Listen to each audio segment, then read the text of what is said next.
Hi there, my name is Kelsey Clark, and I'm a clinical psychology Ph.D. candidate at Drexel University. And I'm Anna Franklin. I'm also a clinical psychology PhD student at the University of Pennsylvania. And today we'll be presenting on a helpful coping skill, which we call scheduling a time to remote. And this is intended for mental health care, for healthcare providers in the midst of the COVID-19 pandemic. We're presenting on behalf of the Jefferson Center City Clinic for Behavioral Medicine, and we'd like to extend our thanks to our clinic director, Dr. Virginia O'Hare, as well as the Jefferson Department of Psychiatry and Human Behavior. Before we start too, we'd also like to extend our sincere gratitude to all of the providers and staff who are working so hard in the midst of this pandemic. So today, we'll be presenting on learning how to intentionally schedule a time to attend to difficult thoughts and emotions. Because if we can schedule a time to attend to them when we're most able to cope effectively, then that sets us up for more success. So, thinking about managing thoughts and emotions. Emotions in these uncertain times are high, no doubt. And sometimes we tell ourselves to stop thinking or feeling about the past or future in order to return to the important task at hand. Yet, trying to control or ignore unwanted or unpleasant thoughts or feelings is exhausting, and it may make them come up in unhelpful ways. You may find yourself at times overwhelmed with grief or worry about the future. And it may feel like giving in to your suffering will make it uncontrollable, or that it will be too much, or that you may not be able to move on. So then what do we do about thoughts and emotions? Deliberately scheduling time to attend to thoughts and feelings allows us to engage with difficult internal experiences at a time when we have the full space and energy to do so. Mm-hmm. And so to go into a little bit more detail about what this looks like, one example might be to schedule your worry time. So this looks like something along the lines of scheduling, like setting aside 15 or 30 minutes for your worry time, so to speak, each day. And essentially what we recommend with this is to consider planning it like you might plan any other kind of habit or self-care kind of behavior. So to plan it to occur at the same time each day, ideally in the morning or in the afternoon and not just before bed, in case that might make worries more present as you're trying to fall asleep. And we encourage folks to pick a spot that's free from distractions, that's comfortable, and not somewhere you go regularly. So like not like your bed, not like a comfy chair where you tend to relax, like trying to have a space where this is fully meant to be the spot where I sit when I'm having worry time.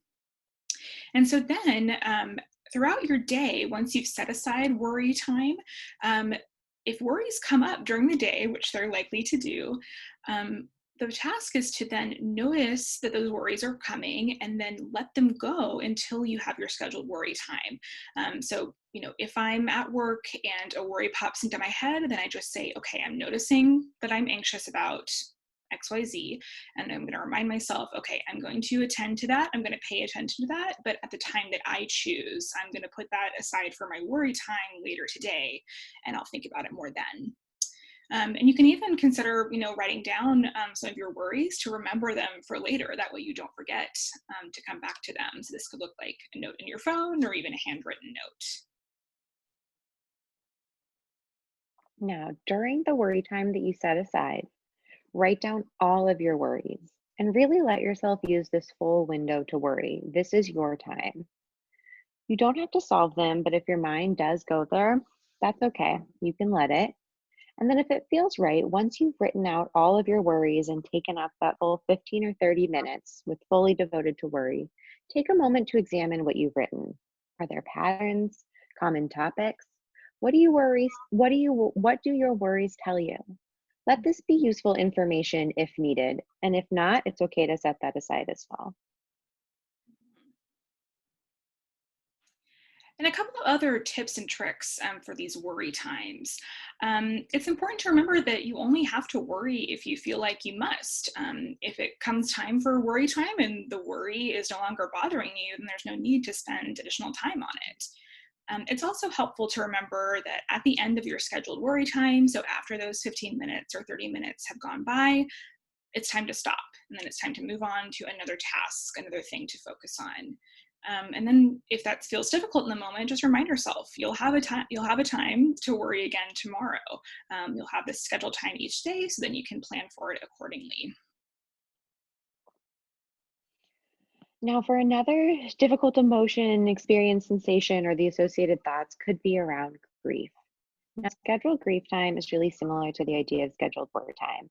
It's a preset time set aside in your day in a unique spot, and again, ideally not before bed, where you let yourself feel all of the feelings associated with grief. And when those sensations, emotions, or thoughts pop up during the day, once again, remind yourself that you'll have this set aside time for grieving. It will be attended to. And during your grief time, let yourself experience whatever painful feelings you need, not just the ones that feel like they should be associated with grief. In that time, feel free to scream, beat up a pillow, cry, journal. There's really no limit to the types of activities that can be useful, and it's a really individual process. It may take some time to find what really works for you to experience the grief in the way that you need to. And in that time, allow yourself to fully wallow, succumb, express, reflect. This is not a time to remain put together, to be professional, to be the one taking care of others. This is really your time for you and your experiences. Mhm. And much like after scheduled worry time, it's important to, have a set routine for what you do after scheduled grief time. So you stop, when the set time ends, or, if it's earlier and you just sort of feel emptied out, you feel like you've expressed everything that you needed to, you've attended to all those thoughts and all those emotions. Then it's time to stop.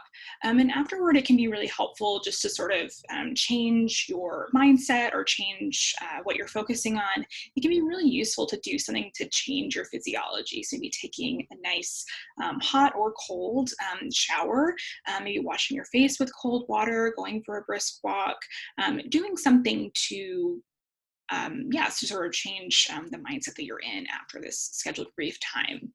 And then it can be useful, again, to take a moment to schedule the next grief session. So much like we schedule the worry time, having that set routine for when you're going to let yourself fully experience the grief can be very useful. So, even though we're talking about scheduled time that has specific emotion labels or thought labels like worry and grief, remember that all of your emotions make sense right now, even if they don't fit cleanly into those boxes. You may be experiencing anxiety, fear, grief, sadness, shock, horror, anger, guilt, rage, and any number of other difficult emotions and experiences. And all are completely understandable given the current situation. Mhm. And this brings up an interesting point. It can be difficult sometimes to identify, what emotions we're experiencing. But this is a helpful part of being able to, schedule time for those emotions and to understand, what we are experiencing and what we need. So identifying what emotion we're feeling and what we need to set aside time for and how to attend to it. It's really helpful to first be able to label and identify what that emotional experience is. So we have here as one example, there are a number of different tools. This is what we call an emotion or a feelings wheel. This gives you a sense of some of the different possible labels for how you may be feeling in a given moment. And this can help, again, to identify what your experience is so then you know what to do. And remember, emotions are trying to tell you something. As much as they may be unwanted or deeply unpleasant, they can still be useful. Mhm.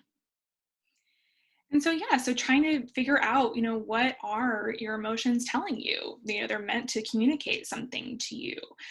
They have sort of an underlying message that you can, once you are able to label those emotions, then you can look at what's underneath it.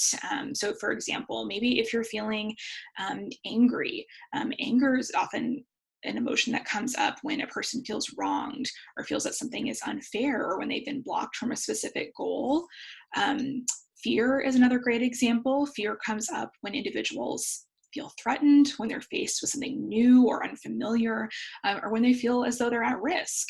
And so being able to say, okay, in this moment, I'm feeling fear. And this is why I feel fear, because I'm facing XYZ, because of this pandemic, because I'm, concerned about the risk that I'm at, or the risk my patients are at, or my family.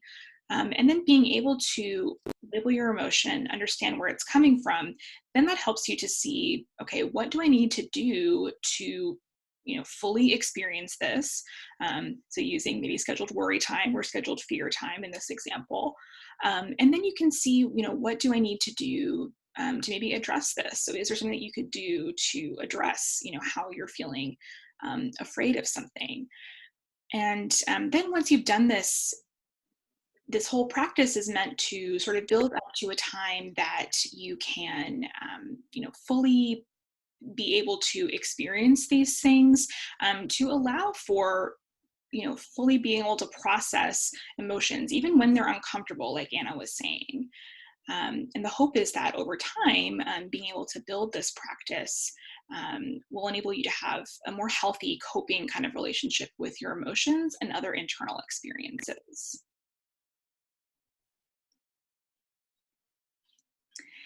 And so we would like to thank you all for paying attention today. We have a couple of additional resources here. The first is a helpful worksheet that tells a bit more about this idea of postponing your worry or setting aside time for other emotions. And then we have some other general resources that are useful, particularly for healthcare providers and for mental health care for individuals who are working in healthcare settings. And please take a moment as we go through these to pause the video and take down what's really useful for you here.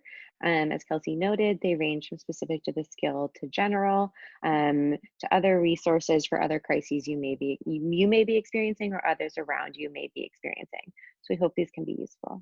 Mhm. And so once again, we'd like to say thank you to the Jefferson Center City Clinic for Behavioral Medicine for presenting these videos, and the Jefferson Department of Psychiatry and Human Behavior. And once again, we want to extend our sincere thanks to all of the people who are working in healthcare settings and other essential workers who are working so hard to keep our communities safe during this health crisis. So thank you.